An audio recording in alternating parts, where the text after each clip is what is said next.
Aeroplane वो बिना धरती के तो आकाश में जा नहीं सकता। उसी प्रकार बिना कर्म के मात्र ज्ञान से कोई भगवत प्राप्ति नहीं कर सकता। तो किसी का बोलो कैसे हल्ला रहता है, उसका पागलपन अपना दिखाई नहीं पड़ता, लेकिन होता पागल है जगत में।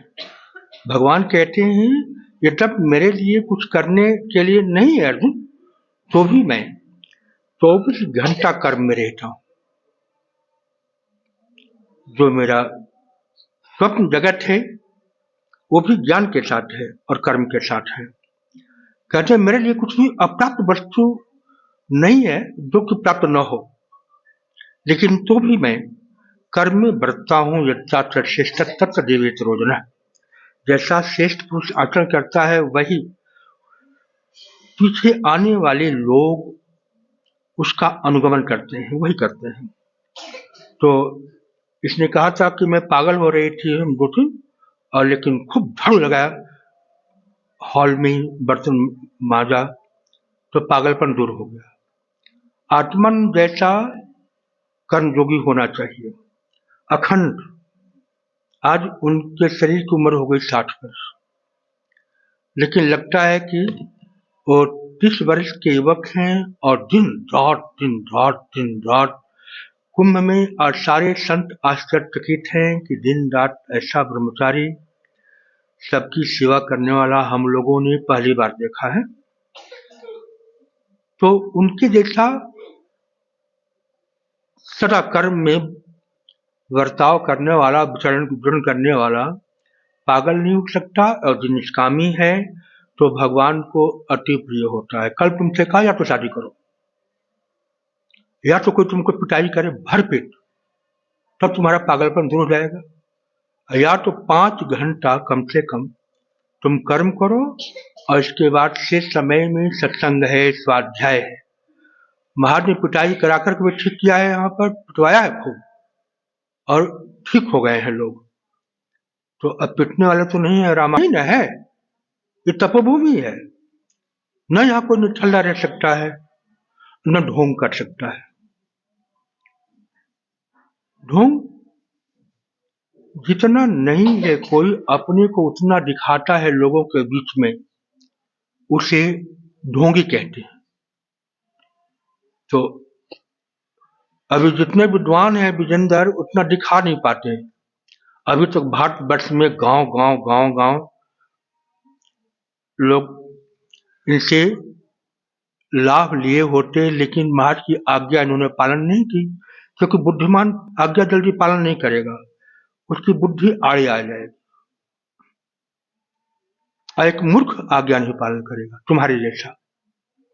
आज के बाद 5 घंटे से कर्म कम करोगी तो तुमको निकाल दिया जाएगा यहां से। यहां सभी कर्म में बरस रहे हैं, और आकाश वृत्ति है। यहाँ पर कुछ भी खाने पीने की कमी नहीं है, कपड़े की कमी नहीं है, रहने की कमी है। तो रहने का तुम्हारे पिता ने तुम यहाँ मकान बना लिया है, इसलिए अर्थ विक्षिप्तता आती ही है। जितना कर्म करना चाहिए उतना आप नहीं करते। संध्या में ध्यान नहीं करते।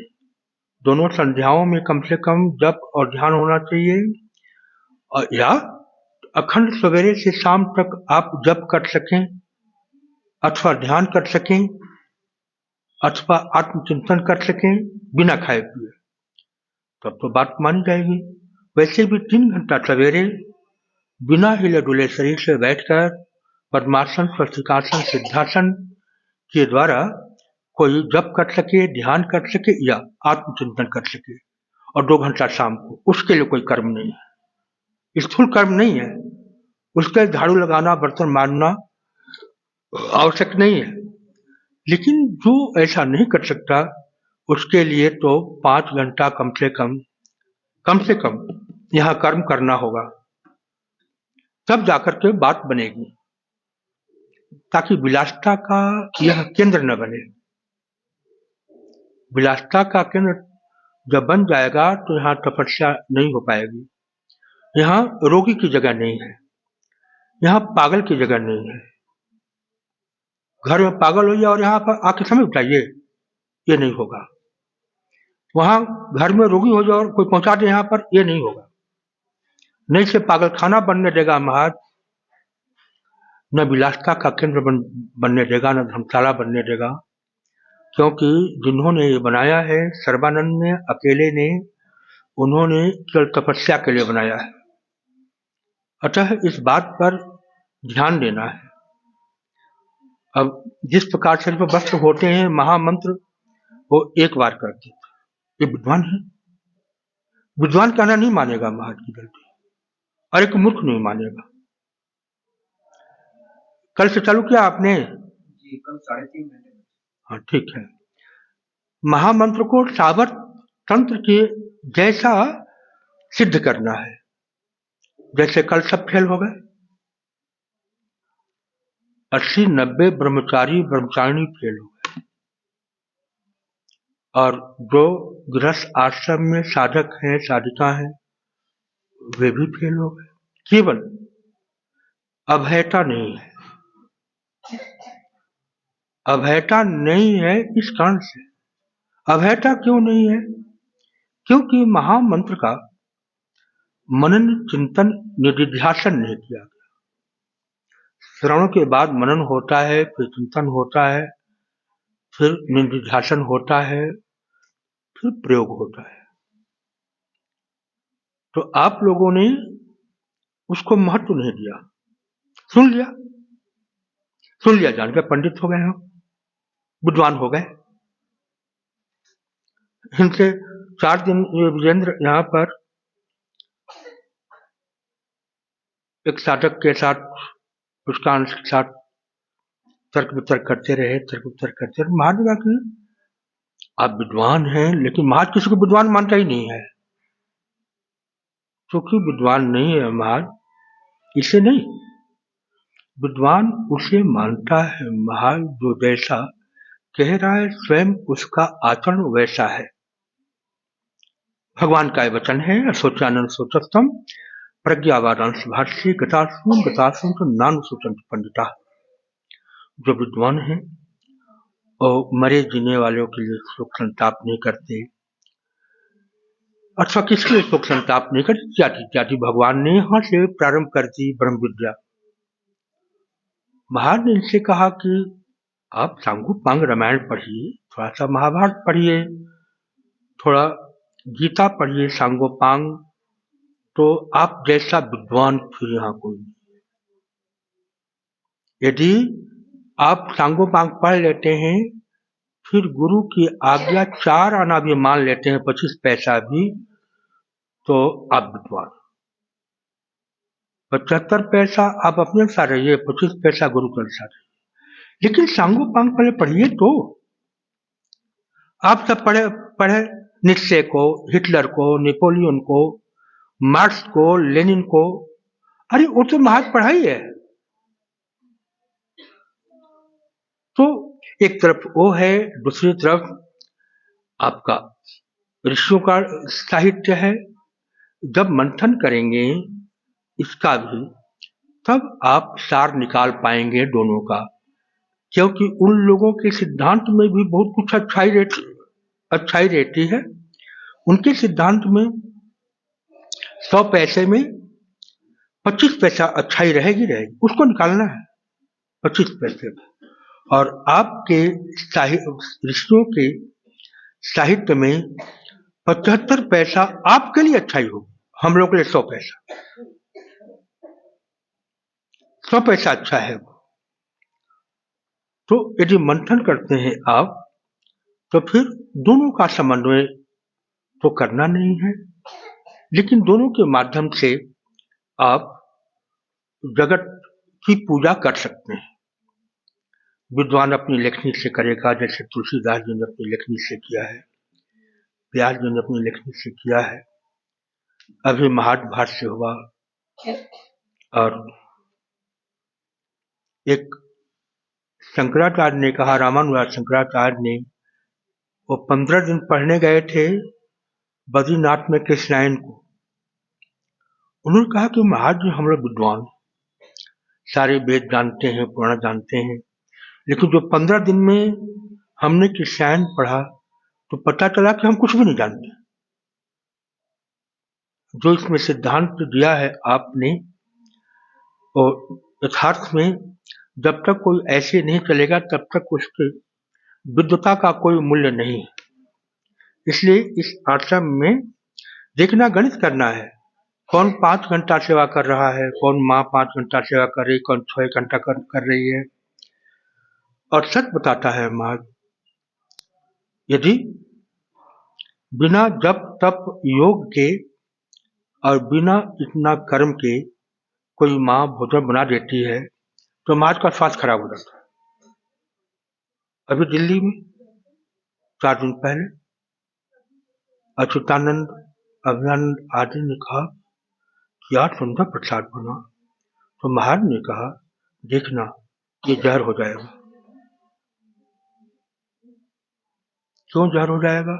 महाराज ने कहा ये जो बना रही है माताएं जापक नहीं है, एकादशी व्रत भी नहीं करती, व्रती नहीं है, तपस्विनी नहीं है, कलाकार है। और जब तक कोई जब तक योग से संपन्न नहीं रहेगा तब तक केवल भाव से बात नहीं बनेगी। भाव है, गुरुदेव आए हैं घर में, बड़ा दिव्य भाव है उससे, और कला भी है, आश्चर्य है। लेकिन व्रत न होने से, एकादशी व्रत तो होना चाहिए, तब नहीं, 9 दिन का जलाहार नहीं तो फलाहार तो होना चाहिए 9 दिन नवरात्रि में, तब उस माँ का शरीर पवित्र होगा, मांस पवित्र होगा, हड्डी पवित्र होगी। महाराज 30 साल किसी के हाथ का खाया नहीं, केवल आत्मा के हाथ का खाया, 7 साल इनकी माँ के हाथ का खाया, 5 साल अपनी माँ का हाथ का खाया। तो खोज किया कि क्या बात है, तो उस दिन अम्बाला जाते जाते जाते जाते लगा कि उल्टी हो जाएगी। केवल चावल खाया था उस दिन, चावल दाल और सब्जी, जबकि पटना चाहिए था। तब उन लोगों ने कहा कि गुरुदेव आप किसी के हाथ का मत खाइए, ये बात सही है। तो उस दिन बताया महाराज ने, इसलिए तपस्या के दिनों में 9 दिन के जलाहार में जलाहार न करे कोई फलाहार करे, एकादशी में गृहस्थ जैसा एकादशी न करे। बिहार के घरों में, उत्तर प्रदेश के घरों में एकादशी के दिन आलू खा लेते हैं, दूध तो पी लेंगे, बहुत अच्छी एकादशी करते हैं। वहीं पर आजकल गृहस्थ के घर में एकादशी की तो स्थिति देखते बनती है, अन्य से 1000 गुना तो महंगा हो जा रहा है, और फलाहारी कचौड़ी पकौड़ी पूरी सब, तो वो कैसी एकादशी है? लेकिन वहां पर ऐसा सब नहीं। तो यहां भी महाराज ने कहा कि अरे भाई ये सब नाटक मत करो, एकादशी के दिन सवा का चावल खा लो और छाछ पी लो, एक आहार एक आदर्श एक बार खाओ 24 घंटे में। तो मालवा के लोग तपस्वी होते हैं, चतुर्मास करते हैं। तो कर्मकांड से शरीर पवित्र होता है, जप से मन पवित्र होता है, स्वाध्याय से बुद्धि पवित्र होती है, और सत्संग से विवेक की प्राप्ति होती है।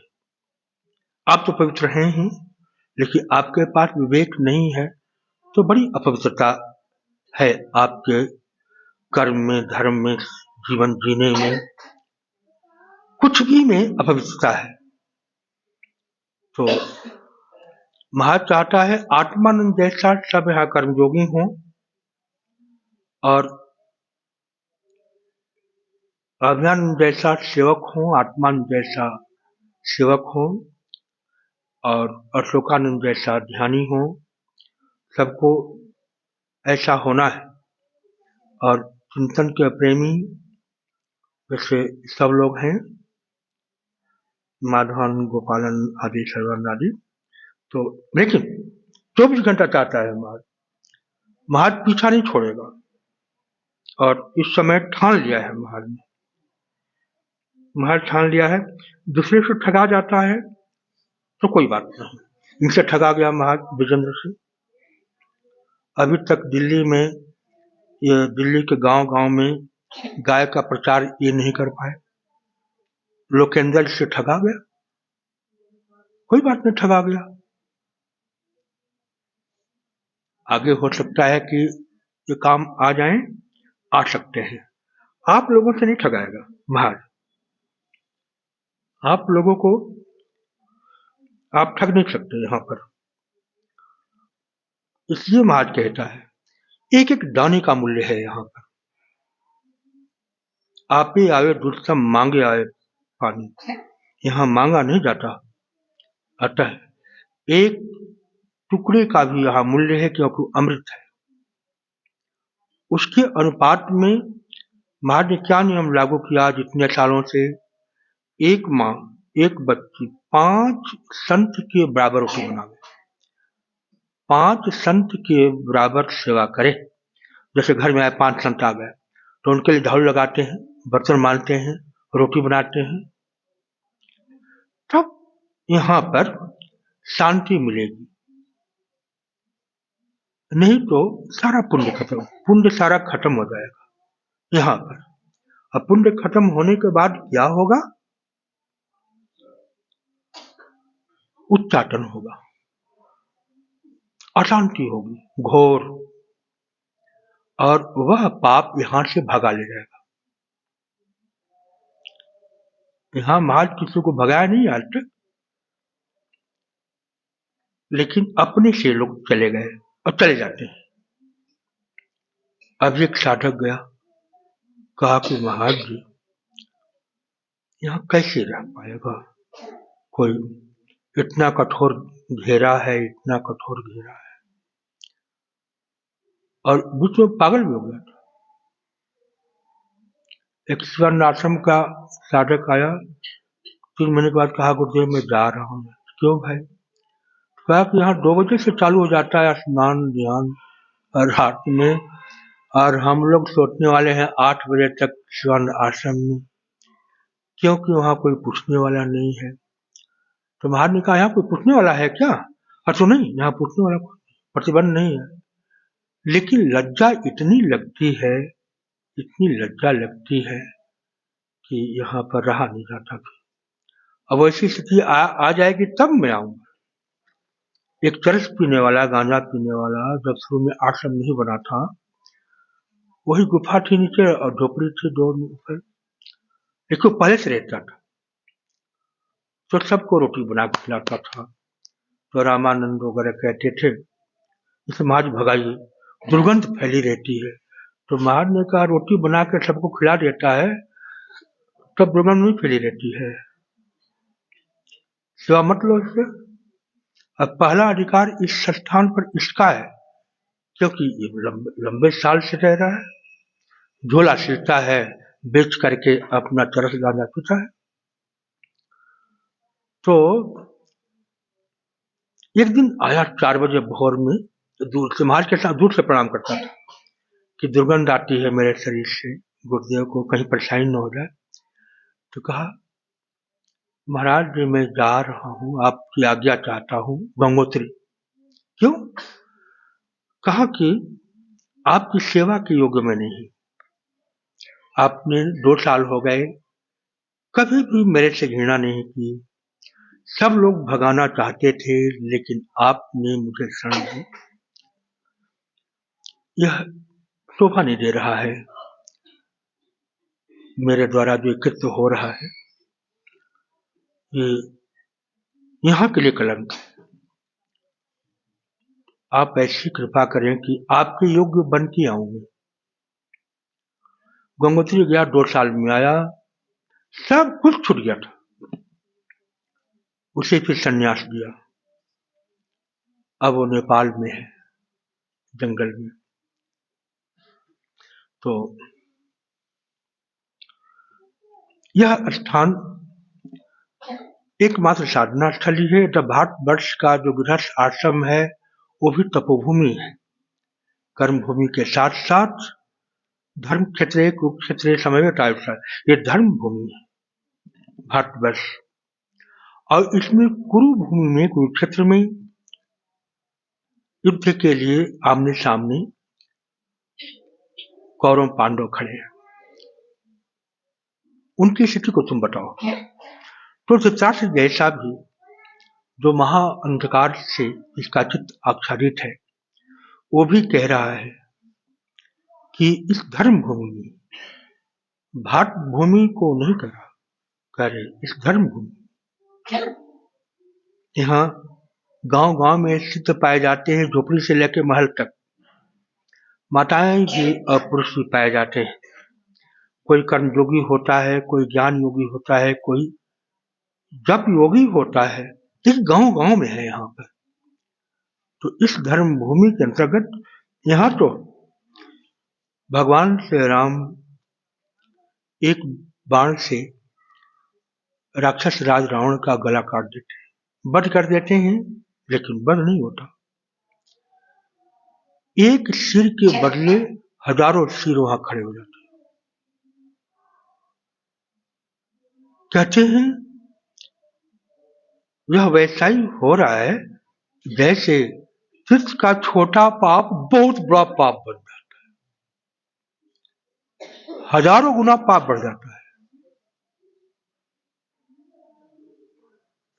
इसलिए महाराज कहता है कि यहां आए हैं आप, प्रभु ने योग बनाया है, अपने को आप साधक साधिका मान लें और जंगल में नहीं रहने दिया किसी को, और जंगल और आत्मान के गांव के 5-7 साल किसी को नहीं रहने दिया, घर पर भी 5 साल किसी को नहीं रहने दिया। ये तो सौभाग्यशाली है कि आपको रहने दे रहा हमारे। 15 साल जंगल में नहीं रहने देते, एक आत्मा में रह सकते थे। अभी भी किसी गृहस्थ आश्रम में कल आत्मा में जाएंगे और 2000 से अभियान जा रहे हैं, तीसरे नहीं जा सकते सदा के लिए। गृहस्थ आश्रम में जाने पर संत को कैसे रहना चाहिए, कैसे नहीं रहना चाहिए, आत्मा को आज तक विश्वास ही नहीं हुआ किसी पर। गृहस्थ के घर रहना संत को, ताकि गृहस्थ को परेशानी न हो, किसी भी प्रकार की परेशानी न हो। तो वैसे ही गृहस्थ का धर्म है, यहाँ पर वानप्रस्थी जीवन आ गए तो महज को परेशानी न हो। खाने की छूट है, बाराती भोजन नहीं, लेकिन घराती भोजन भले न हो, लेकिन संत का भोजन भी यहाँ पर स्वादिष्ट हो जाएगा यदि निष्ठा भाव के साथ आप बनाती हैं तो तब इसलिए अनिवार्य है। और जो प्रसाद वेदानंद को जारी रुड़की, तो इस बात पर ध्यान देना है। तो कल ही जो है, कल ही तुम 5 दिन के अंदर यदि तुम 5 घंटा सेवा कर देती हो तो उच्चाटन खत्म हो जाएगा। यदि महत्व समझ लेती हो, इस जीवन में गुरुदेव का साथ तो मिलेगा नहीं, ये तो कह दिया महाराज ने। और तुमको क्या, किसी को नहीं मिलेगा, साथ नहीं मिलेगा, दूर से सेवा करनी पड़ेगी। तुमने जो कहा कि मुझे साथ रख लीजिए, ये तो असंभव है। तुमको ही क्या, किसी को नहीं रख सकता ना। आत्मा अभियान को छोड़ने के बाद में आत्मा परीक्षा करेंगे कि कौन रहने योग्य है सेवा के। तो इतना अपना सौभाग्य तुम मानो, इस साधना स्थली में तुम्हारे को क्षण दे रखा है महाराज। आप जितना है, क्या उससे विशेष आपको मिला है? और अपने को उससे विशेष मानते हैं तो फिर विशेष करके दिखाइए। महाराज की चुनौती है ना कि उच्चाटन नहीं होगा। आत्मा हम कहते हैं पत्थर को यहां से वहां तक करो, यहां से वहां तक करो, लेकिन मन को खाली मत रहने दो। महाराज की मां अखंड व्यापक थी, अखंड घर की सेवा भी करती थी, अखंड जप भी करती थी। जप और सेवा ये दोनों, ये माहेश्वरी आई है, ये कामधेनु है, सुरभि आदि हैं। जप के साथ प्रसाद बनाएंगे तो अमृत हो जाएगा। भजन गाते हुए प्रसाद बनावे, जप के साथ बनावे। महाराज की मां भजन गाते हुए प्रसाद बनाती थी सदा। 15 साल रहा महाराज, 15 साल उसको देखा। तो अखंड जप ध्यान इत्यादि के साथ तब उस घर के बच्चे सात्विक होते हैं, विद्वान होते हैं, धर्मात्मा होते हैं। आज कहा, कल उमा ने कहा कि ये तपेश्वरी आई है, ये तो पूरे विश्व में घूम कर आई है और कहती मैं संन्यास लूंगी, ये कैसे हो जाएगा? तो शादी करेगी नहीं, ये कैसा हो जाएगा? तो महाराज ने कहा या तो उसका पिता या तो इसकी माँ अवश्य कोई न कोई तपस्वी होंगे। तो आज पूछा इससे 2 घंटा पहले, तो इसने कहा कि माँ बड़ी सात्विक, बहुत बहुत बहुत बहुत। इसके दादा बहुत योगी ही हैं, अभी भी हैं, 92 वर्ष के। अथवा युगना में कुले भवति धीमताम एतद्धि दुर्लभतरम लोके जन्म यदि। पूर्व जन्म का जो असमय में जिसकी मृत्यु हो गई है, और लेकिन साधना करते करते तो यहाँ पर पुण्यवानों के घर में उसको जन्म दिया जाएगा, भगवान कहते हैं। अथवा योगियों के घर में जन्म होगा, योगियों के घर में जहां बड़ी गरीबी बड़ी गरीबी बड़ी गरीबी हो, वह योगियों का कुल है। और जहां श्रीमानों का घर, जैसे अभियानंद अपार संपत्ति के घर से आए हैं लोग, तो आत्मा नहीं जैसा, तो वहां से उनको बलात् लाया जाएगा संत के पास। भगवान कहते हैं योग मैं बनाता हूं। ये विजेंद्र को कहते हैं लोग, ये सीपीएम के हैं, मजाक करते हैं, गुरुदेव सावधान रहना विजेंद्र से। ये कब जो है और विरोध में बोलने लगे कि कोई ठिकाना नहीं है। तो महाराज ने कहा कि महाराज को बड़े प्यारे हैं सीपीएम वाले भी, वाम मार्गी बड़े प्यारे हैं, वो भी बड़े प्यारे हैं। और ऐसा कोई नहीं है जो महाराज को प्रिय न हो। न तदस्य पृथिव्याम दिव्य देवेशु आप न सत्वम प्रकृति जन्मतम यदि भी शास्त्र भी हुए। ब्रह्मांड में ऐसी कोई जगह नहीं है मृत्यु लोक के अंतर्गत जहां पर भक्त न पाए जाते हों, अभक्त न पाए जाते हों, नास्तिक और आस्तिक न पाए जाते हों। लेकिन उन नास्तिकों को भी मैंने जन्माया है, आस्तिक को भी मैंने जन्माया है। तो मेरे उपयोगी जितना आस्तिक है उतना ही नास्तिक भी है। ये भगवान का कहना है। तो संत को तो उससे उनसे भगवान से भी विशेष होना चाहिए इस विषय में। तो महाराज ने कहा विजेंद्र की माँ या पिता या दोनों निश्चित रूप से धर्मात्मा होंगे, सात्विक होंगे। तो कुछ बहुत ऐसे गुण हैं। तो महाराज चाहता है कि पहले तो अपने को, हाँ कल क्या कहा था, परसों, भाव के साथ साथ व्रत चाहिए, भाव है और कला है, लेकिन व्रत भी चाहिए। और चौथी बात क्या कहा था? तत्परता, संयम चाहिए, संयम भी चाहिए इस आश्रम में। 4, यदि आपके पास तत्व है तभी आप यहाँ सेवा कर पाएंगे और सफलता मिलेगी आपको। चारों में से संयम नहीं है आपके पास, एक वस्तु नहीं है, तो आप सफल नहीं है, सफल नहीं हो सकते। महाज तो किसी को कम नहीं मानता, किसी माँ को महाज अपनी माँ से कम मानता ही नहीं है। और परमात्मा के नाते सांप को, बिच्छू को, शेर को, भालू को और मनुष्य को, सबको एक ही जैसा देखता है। भगवान ने जन्माया है। रामन ने कहा महाज कुत्तों को भी रख लेते हैं यहाँ पर। अरे तेरे जैसा शेर भी यहाँ रहता है, एक कुत्ता रोज चाहिए उसको, तो शर्मा गया।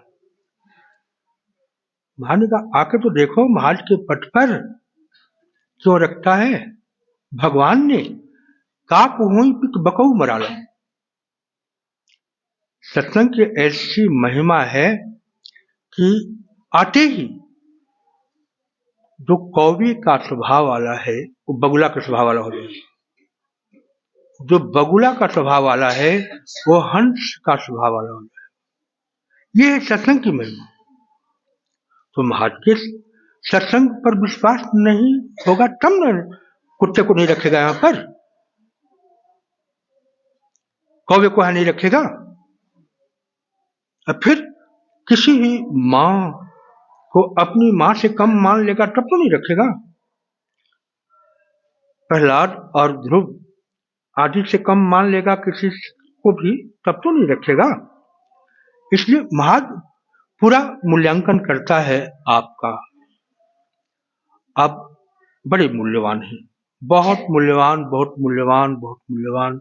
कभी कभार ऐसा होता है कि अपना मूल्य अपना आप नहीं कर पाते, इसलिए अपने आप से धोखा खा बैठते हैं और अपने आप को ठग देते हैं। जैसे ठगाए हुए हैं विजेंद्र, कोई ठग लेता है, कोई ठग लेता है। आज भारतवर्ष में ये गांव सार्थक हुए रहते, लेकिन ठगाए हुए हैं। अब धीरे धीरे कुछ रास्ते पर आ रहे हैं। तो आप अपना जब मूल्य नहीं समझेंगे, अब कहेंगे कहते मैं बादशाह हूं। अरे बादशाह तो है, ये तो सब बादशाह है। हमरा के लोगवा कहेला बनिहार हो, इनका एक भतीजा गा रहा था जी, क्या है वो? बाकिर हम बानी बादशाह हो, हमरा के लोगवा कहेला बनिहार हो। तो बनिहार है जो हल चलाता है। एक देखा शेषन के गांव के पास योगी को, सिद्ध योगी को हल चलाते और धनवान योगी को। अब उसके साम बादशाह कौन होगा? 10 बजे हल चलाना, एक उसका मजदूर, एक वो। दोपहर में 1 घंटे के लिए हल छोड़ना, फिर शाम को 4 बजे छोड़ देना और वहीं ध्यान में बैठना। कितना बादशाह होगा। अपना मूल्य को जान लेगा तो बादशाह का बादशाह हो जाएगा ना वो। और नहीं जानेगा तो फिर तो जानना है कि भगवान ने जन्माया हमारे को, तो हम बड़े मूल्यवान हैं। भगवान ने जन्माया नहीं, भले माता पिता के गर्भ से आए, ऊपर ऊपर न माँ पिता का संस्कार है, भीतर तो कई जन्मों का संस्कार है। और संकल्प भगवान का है, बीजम माम सर्वभूतानाम विद्धि पाठ सनातनम बुद्धिर्बुद्धिमतामस्मि। भगवान कहते हैं कि सारे के सारे प्राणियों का बीज मैं हूं। ये आश्चर्य कहा है भगवान ने गीता अध्याय 7। बीज के अनुसार ही तो पौधा होगा, और ऊपर से बांधा, यदि कोई उस पर विष्ठा कर दिया, पीपल के वृक्ष पर कोई कौवा आकर के विष्ठा कर दिया और उसके ऊपर जामुन का पेड़ हो गया, नीम का पेड़ हो गया, देखा होगा आप लोगों ने, किसी पेड़ के ऊपर कोई दूसरा पेड़ आ जाना, कौवा या कोई पक्षी आके विष्ठा करता है तो उस बीज रहता है, फल फूल खाए रहता है, वही बेर का पेड़ उग जाता है। उस पेड़ को बांधा कहते हैं। तंत्र विज्ञान में उसका बड़ा मूल्य है, बहुत मूल्य उस पेड़ के ऊपर जो पेड़ है। तो ऐसे ही यदि आप बीज भगवान के हैं तो वृक्ष भी आपका तो भगवतमय है न। अब ऊपर से बांधा हो गया है न, माँ और पिता का संस्कार उस पर आ गया है न। कदाचित गुरु का संसर्ग मिल जाएगा तो गुरु उस संस्कार को ऐसे हटा देगा, जैसे माँ आग पर रखे हुए राख को शाम को हटा देती है, वैसे गुरु करता क्या है, वो हटा देता है। पहले बीज भगवान के आप हैं, मूल में आप एक दिव्य वृक्ष हैं, गीता अध्याय 15। तो अपना जब मूल्य आप समझेंगे तो 24 घंटा व्यर्थ नहीं जाने देंगे। राम काज की नहीं बिनु मोह कहाँ विश्राम, ये हनुमान जी जैसा कोई बुद्धिमताम वरिष्ठम नहीं है, बुद्धिमानों में श्रेष्ठ। हर नित भगवान के काम में लगे रहे, इसलिए आज भारतवर्ष में हनुमान जी पहले हैं, राम जी बाद में। हनुमान जी पहले हैं, शंकर भगवान बाद में। हनुमान जी बच्चे बच्चे की जीवा पर, क्योंकि जिसका जीवन राम के लिए होगा वो सबकी जीवा पर होगा, वो सबके मन मस्तिष्क में होगा। तो आप अपना मूल्य समझिए और जैसा नियम बना रखा है हमारा वैसा आश्रम में रहिए। तो कृतिका ने 2 घंटा, आज 3 घंटा और हिसाब लेगा, 1 घंटा सवेरे दोपहर में, 2 घंटा शाम को, उसी में। और फिर स्वाध्याय का देखेगा कि कितना तुमने किया, सब्जी वब्जी काटना इत्यादि इत्यादि। इतना शरीर को इतना करो कि थक जाए। जैसे साधक बैठता है, पसीना पसीना 5 घंटा 6 घंटा 7 घंटे में पसीने से लटपट हो जाता है। वैसे ही जो कर्मयोगी है और शरीर उसका थक के चूर हो जाए भगवान के लिए, तब देखो कैसे नहीं शांति मिलती है। बोलिए धर्म की। हर हर महादेव।